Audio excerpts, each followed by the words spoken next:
नमस्कार विद्यार्थी मित्रांनो, टीआरटीआय मार्फत पोलीस भरती व सैन्य भरती स्पर्धा परीक्षा पूर्व प्रशिक्षणासंदर्भात सीईटी घेण्यात आली होती आणि त्याचा निकाल लवकरच लागण्याची दाट शक्यता आहे. विद्यार्थी मित्रांनो, तुमचा आता फक्त स्कोर कार्ड बाकी आहे. स्कोर कार्ड झाल्यानंतर तुम्हाला मार्क कळतील आणि मार्क कळल्यानंतर त्याचे पर्सेंटाईल मध्ये कन्वर्ट होऊन तुमचा रिझल्ट लागेल. ओके, आणि त्याच्यानंतर तुम्हाला संस्था निवडीचा पर्याय उपलब्ध करून देण्यात येईल आणि लगेचच तुमचं डॉक्युमेंट व्हेरिफिकेशन सुरू होईल. आता विद्यार्थ्यांच्या मनात प्रश्न आहे की आता डॉक्युमेंट व्हेरिफिकेशन तर होईल, पण त्या अगोदर तुम्हाला कोणकोणते डॉक्युमेंट तुमच्याकडे रेडी असणं गरजेचं आहे या संदर्भातली माहिती आपण या व्हिडिओच्या माध्यमातून अगदी थोडक्यात बघणार आहोत.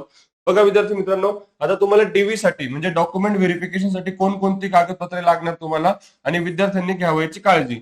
आता याच्यामध्ये सर्वात अगोदर पहिला मुद्दा तर ऍप्लिकेशन फॉर्म. तुम्ही जो ऑनलाईन पोर्टलवरती जो अर्ज केला होता मूळ विनंती अर्ज, त्याच्या तुम्हाला इथे 2 कॉपी लागतील. लक्षात घ्या, 2 कॉपी तुम्हाला लागतील. त्याच्यानंतर पासपोर्ट साईज फोटो लागतील. प्लेन बॅकग्राऊंड असेल तर अतिउत्तम. साधारणतः एक 8 ते 10 फोटो सोबत ठेवा. ओके, 8 ते 10 फोटो तुम्हाला लागतील व्हाईट प्लेन बॅकग्राऊंडचे. त्यानंतर तुम्हाला 10वीचं मार्कशीट सर्टिफिकेट लागेल, 12वीचं सर्टिफिकेट लागेल. जे विद्यार्थी सैन्य भरतीसाठी डीव्ही साठी येतील त्यांना 10वीचं असेल तरी चालेल, पोलीस भरतीसाठी मात्र 2 लागतील. त्यानंतर कास्ट सर्टिफिकेट अतिशय महत्वाचा मुद्दा आहे. कास्ट सर्टिफिकेट 100% लागणार आहे तुम्हाला. कास्ट सर्टिफिकेट, त्यानंतर कास्ट व्हॅलिडिटी सर्टिफिकेट लागेल, डोमिसाईल सर्टिफिकेट लागेल रहिवासी पुरावा म्हणून. त्यानंतर आधार कार्ड लागेल.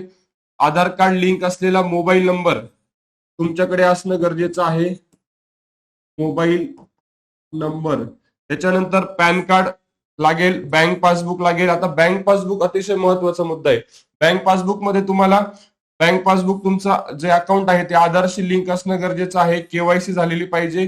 आयएफसी कोड आणि एमआरएससी कोड, तुम्ही जो फोटो देणार आहात त्यावरती अगदी स्पष्ट उल्लेख असायला हवा. त्यानंतर इन्कम सर्टिफिकेट, 8 लाखाच्या आत उत्पन्न असलेलं साधारणतः 3 वर्षाचा उत्पन्नाचा दाखला तुम्हाला लागणार आहे. लक्षात घ्या विद्यार्थी मित्रांनो. त्यानंतर सेल्फ डिक्लेरेशन म्हणजे स्वयं घोषणापत्र.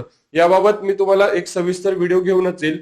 तर विद्यार्थी मित्रांनो, असे सर्व प्रकारचे 12 ते 13 डॉक्युमेंट्स आहेत ते आत्ताच तुम्ही रेडी करून ठेवा, जेणेकरून तुम्हाला डीव्ही साठी कुठल्याही प्रकारची अडचण येणार नाही. अशाच माहितीपूर्ण व्हिडिओसाठी चॅनलला नक्की फॉलो करा. व्हिडिओ आवडला असेल तर लाईक करा आणि आपल्या जास्तीत जास्त मित्रांपर्यंत नक्की शेअर करा. धन्यवाद.